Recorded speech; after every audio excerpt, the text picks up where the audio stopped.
Here's the deal, Paul. Nobody's behind that camera, so I can do this just unloaded as well, of course.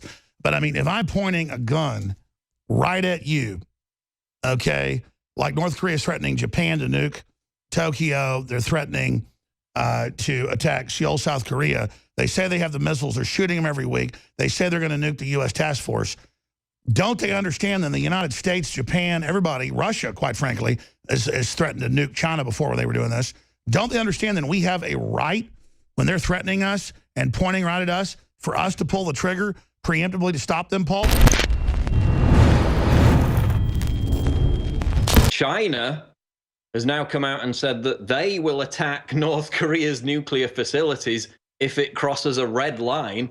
So now China is basically betraying its own ally, saying that they will create a red line. Well, let me just stop you. That's because Trump told him he's ready to go to war, and he's serious. Here's Reuters. They turned back.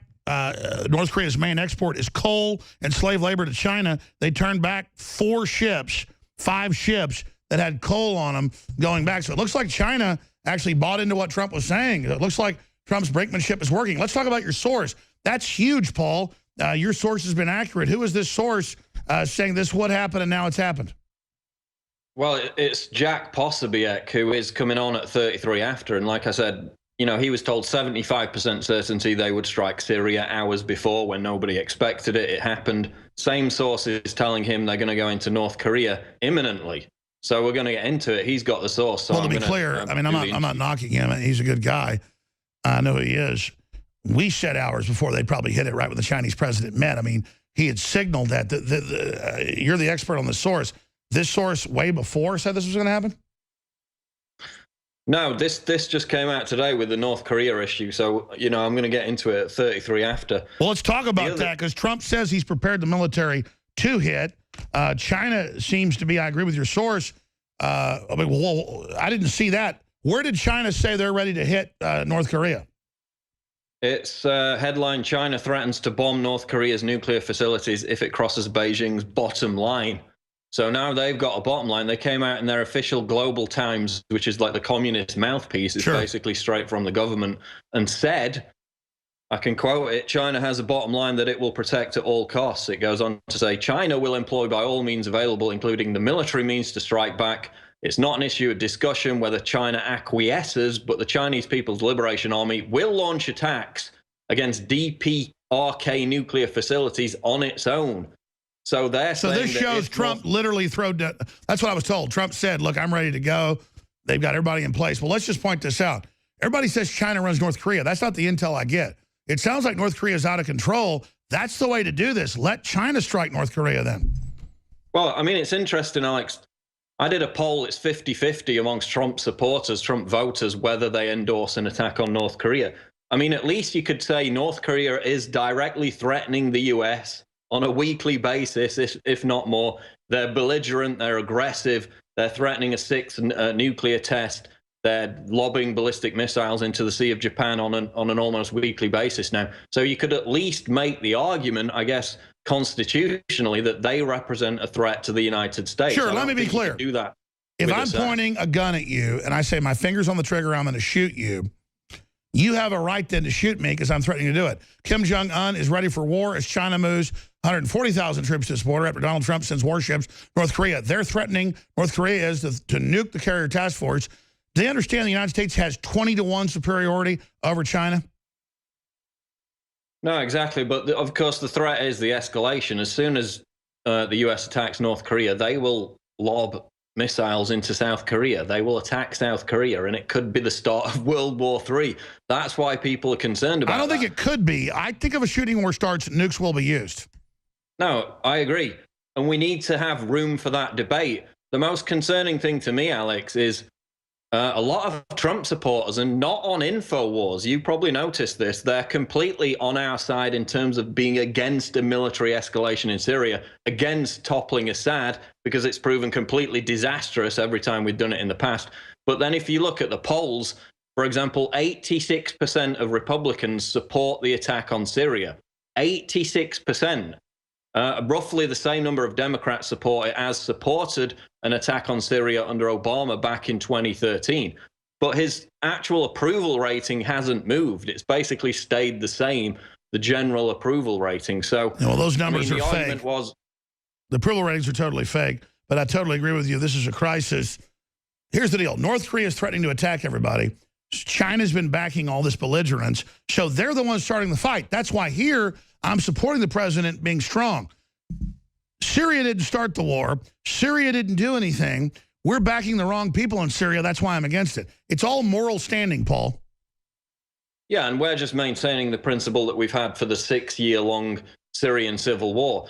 The other argument they've got, I mean, I'm concerned because I'm seeing a lot of Trump supporters, you know, basically turning it into a cult of personality where they say, I will support anything if Trump says it's the right thing to do. Well, are they going to support him if he starts barbecuing babies on the White House lawn? You know, 400,000 Syrian people, both military and civilians, have died in the 6-year war. Assad didn't just suddenly start killing his own people. It's a civil war. The jihadists are killing their own people. That's what it is. So what changed from March 31st when Rex Tillerson said Assad is part of the future of Syria to now we must have regime change in Syria? Something changed because it wasn't the chemical weapons attack. There have been attacks on both sides. They've killed each other. And that's what Michael Savage asked last hour. I'm skipping this break so we have more time. What do you think it is that changed? I think it was the demotion of Bannon from the National Security Council and the fact that Trump's being surrounded by neocons. And, you know, I've gone on record opposing that. I think it's a very concerning development, and it's concerning that a lot of Trump supporters are not our base, not the InfoWars base, Alex. If you go on InfoWars, you read the comments, these are high information readers, but a lot of the low information Trump voters will just go along with whatever he says, not knowing that it's because he's come under pressure from the people who are surrounding him. You know, back on March 11th, I went through his foreign policy advisors one by one. You know, 25, 30 of them, half of them at least were CFR members back then. It's like, well, yeah, some of them absolutely, it's the same people. And what we care about is him getting policy done. If he hires goblins to investigate Mordor, that's fine. Just don't become Mordo. We don't want to catch him in bed with a goblin. But looking at this, if China is now threatening to attack North Korea to stop them, if China just turned back North Korean coal, their main funding, it looks like Trump's brinksmanship and McMaster's brinksmanship might actually be working. Again, I'm not defending this type of brinksmanship, but it looks like it might be working. Well, I mean, you know, but we had the Korean War, which killed like 1.2 million people. That's going to be child's play compared to a nuclear escalation in that part of the world. You know, 33,000 dead troops in the Korean War. At what risk are they putting the world at? Look, I agree. I've got children. I don't want this risk, Paul. I'm just saying, preliminarily, it looks like this brinksmanship in the Korean Peninsula is going the way of Trump. China is signaling all over the place that they are now doing what the U.S. says.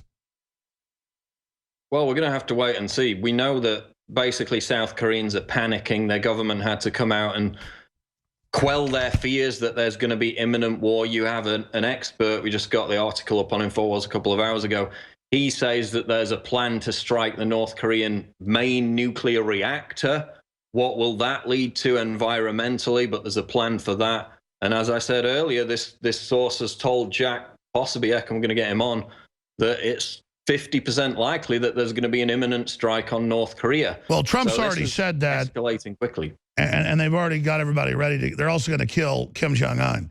So he better be in a deep, deep bunker right now because, let me tell you, they got the space-based weapons trained on his ass.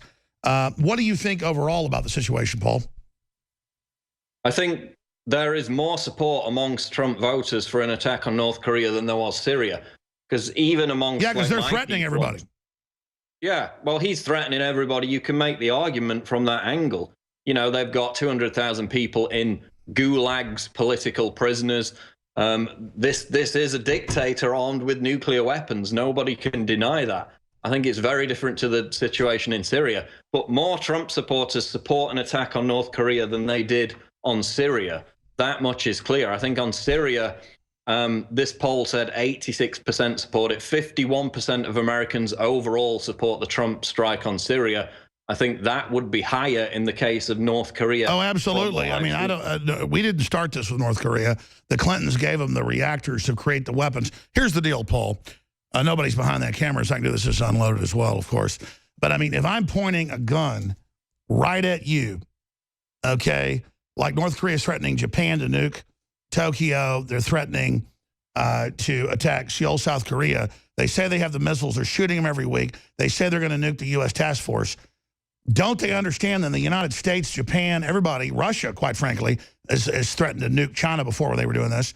Don't they understand that we have a right, when they're threatening us and pointing right at us, for us to pull the trigger preemptively to stop them, Paul? Well, it's a better argument for it can be made than what's happening in Syria. Let's go to Debit in Florida. Debit in Florida, you're on the air. Great. Hey, thank you so much. Listen, I have bought your product, and I gotta say they're amazing. Anyone who's on the fence, buy it, because I've got Caveman, Superman Vitality, Secret 12, Vitamin Mineral Fusion. I've got the body armor. Wow, thank you. Wow. You're the type of listener that makes it all possible. Which nutraceutical does you like best? I really like the Vitamin Mineral Fusion, to be honest. That's amazing. Really incredible. I drank it in the morning, and I swear to you, I felt incredible. Like I haven't felt in weeks. My morning was fantastic, and I love you guys. I love the InfoWars crew, and I just want to, I want to take this opportunity to tell anybody out there who's on the fence. Just buy it. You will love it. I'm telling you, I've never bought a bad product. What you find in our news is the same thing you find in our products at InfoWarsLife.com. It's a win-win, InfoWarsLife.com.